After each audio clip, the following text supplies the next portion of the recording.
U.S. Defense Secretary Lloyd J. Austin III just returned from his first tour of duty across the African continent, where he paid a visit to the Horn of Africa to listen to the news of declining al-Shabaab terror attacks in Somalia, to neighboring Kenya, where he received commitment for a participation in a multinational force headed for Haiti, and then to Angola, the first ever for a United States government official.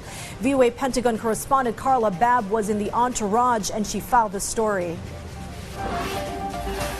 Defense Secretary Lloyd Austin started his tour in Djibouti, home to the primary U.S. military base on the African continent.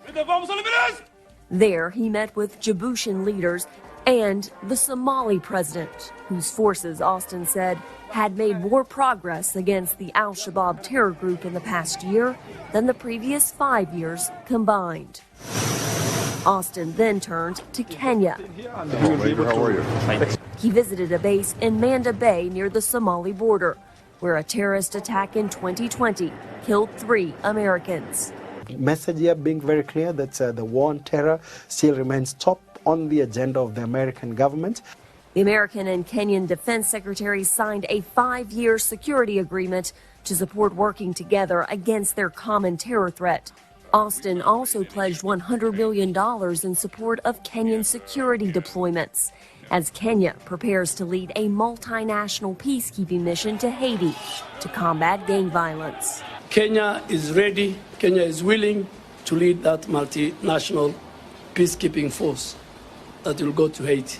Austin ended his trip on Africa's western coast in Angola, the first U.S. Defense Secretary to ever visit the country. Both nations are hopeful that Angola can dump Russia as its arms supplier and opt for American-made weapons. Africa deserves better than outsiders trying to tighten their grip on this continent. Africa deserves better than autocrats selling cheap guns and pushing mercenary forces like the Wagner Group or depriving grain from hungry people around the world. Austin called out African military juntas without naming Burkina Faso, Gabon, Mali, or Niger.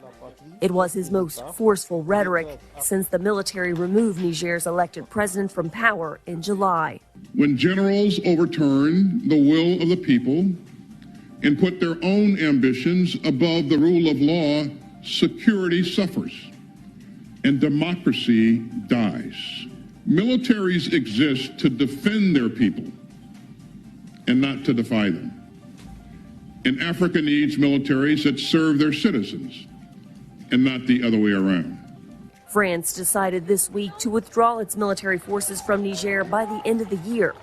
And analysts say the U.S. could follow suit should the Nigerian military not return the elected government to power. Niger has become the key hub, the key center of counterterrorism operations for the U.S. and France in the region. And if it's cut back, or if it's reduced, or if it's ended, there is no other assets in the region that the U.S. can use. The U.S. has so far kept its forces in Niger, but the Pentagon has declined to conduct counter-terror operations with Niger's military. Carla Babb, VOA News, Luanda, Angola.